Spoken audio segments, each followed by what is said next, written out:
kita bongkar teknik belajar kuno dari sebuah teks klasik tentang cara menghafal.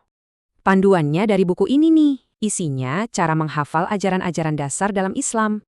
Udah berabad-abad, buku ini jadi pegangan awal para santri dan pelajar di seluruh dunia. Terus, apa sih rahasianya? Kok bisa ya mereka punya ingatan sekuat itu tanpa teknologi? Nah, kumpulan hadis ini namanya Arba'in Nawawi. Isinya ada 42 ajaran penting. Kenapa buku ini awet banget? Soalnya temanya simpel, maknanya dalam, dan gampang dihafal.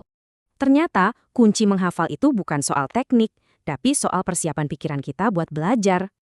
Langkah pertama, dan ini yang paling penting adalah luruskan niat kita saat belajar. Kata Ibnu Abbas, kemampuan kita buat menghafal itu bergantung banget sama niat.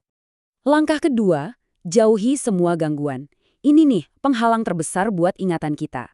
Imam Asy-Syafi'i pernah bilang, ilmu itu cahaya, dan cahaya Tuhan gak akan masuk ke pendosa.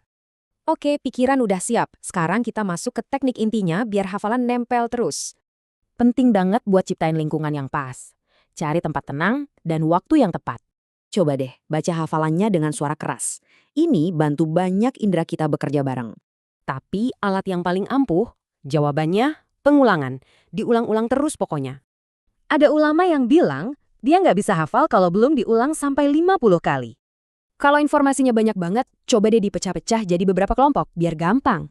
Imam Ahmad aja yang hafal ratusan ribu hadis bilang rahasianya ya cuma dikelompokin gitu.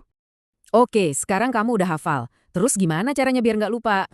Ada 2 kunci utama nih, setorin hafalan ke guru atau teman, dan bikin jadwal rutin.